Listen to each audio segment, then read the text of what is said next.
ઉપલેટામાં સાહિલ માનવ કલ્યાણ charitable trust દ્વારા પ્રથમ સમૂહ લગ્નનું આયોજન કરવામાં આવ્યું। રાજકોટ જિલ્લાના ઉપલેટામાં સાહિલ માનવ કલ્યાણ એજ્યુકેશન એન્ડ ચેરિટેબલ ટ્રસ્ટ દ્વારા સામાજિક કાર્યને લઈ ખૂબ આગળ વધી રહ્યું છે। હાલ થોડા સમયથી શરૂ થનાર આ સંસ્થા દ્વારા ઉપલેટામાં ઘણા બધા સેવાકીય કાર્ય થઈ રહ્યા હોય, જેમાં ઉપલેટામાં પ્રથમ સમૂહ લગ્નનું આયોજન કરવામાં આવ્યું। આયોજનમાં આસપાસના વિસ્તારમાંથી તેમજ અલગ અલગ જિલ્લામાંથી 6 મુસ્લિમ દુલ્હા દુલ્હનના નિકાહ કરવામાં આવ્યા, જેમાં વિવિધ આયોજનો સહિત ઉપલેટા ધોરાજી વિસ્તારના પૂર્વ ધારાસભ્ય લલિતભાઈ વસોયા, ઉપલેટા સિવિલ હોસ્પિટલના સુપ્રિન્ટેન્ડન્ટ ડોક્ટર ખ્યાતિ કેશવાલા, બબલુ બાપુ, બગા બાપુ ગારેડાવાળા તેમજ ઉપલેટા પત્રકાર સંઘના પ્રમુખ મંત્રી સહિત તમામ સભ્યો, ઉપલેટા 110 ગ્રુપ સહિત રાજકીય સામાજિક આગેવાનો બહોળી સંખ્યામાં હાજર રહી તમામ દુલ્હા દુલ્હનને ખૂબ શુભેચ્છાઓ પાઠવી હતી। રિપોર્ટર ભાવેશ ગોહિલ, ઉપલેટા।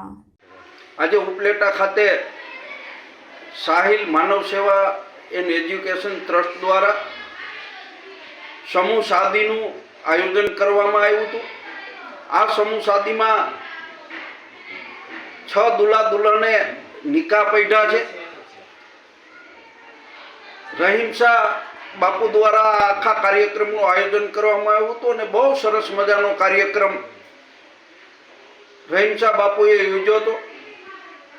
આ તકે આ સમૂહ શાદીમાં ભાગ લેનાર તમામ દુલ્હા દુલ્હનોને એનું લગ્ન જીવન, દાંપત્ય જીવન સુખી રહે એના માટે આશીર્વચન આપું છું। આજે રાજકોટ જિલ્લાના ઉપલેટામાં સાહિલ માનવ કલ્યાણ એજ્યુકેશન ચેરિટેબલ ટ્રસ્ટ સંચાલિત એક સમૂહ લગ્નનું આયોજન કરવામાં આવ્યું અને એ સમૂહ લગ્નની અંદર મુસ્લિમ સમાજના દુલ્હા દુલ્હનો જોડાણા, તેઓને આશીર્વાદ આપવા માટે, દુઆઓ આપવા માટે બહારથી વિશેષ અતિથિગણો પણ આવ્યા, જેમાં ઉપલેટા શહેર કોટેજ હોસ્પિટલના સુપ્રિન્ટેન્ડન્ટ ખ્યાતિબેન કેશવાલ તેમજ પૂર્વ ધારાસભ્ય લલિતભાઈ વસોયા, વાંકાનેરથી મુસ્તફા બાપુ ફકીર ઉર્ફે બગા બાપુ ગારીડા તેમજ અતિથિ વિશેષીઓ ઘણા બધા આવ્યા। તેઓનો ખૂબ ખૂબ આભાર કે અમારા કાર્યક્રમનો શોભામાં વધારો કર્યો, અને એ દાતાઓનો પણ આભાર જેમને આ સમૂહ લગ્નની અંદર યોગદાન આપ્યું છે। અને ખાસ કરીને અમારી ઉપલેટા ટીમ અને 110 ટીમનો અમે ખૂબ ખૂબ આભાર માનીએ છીએ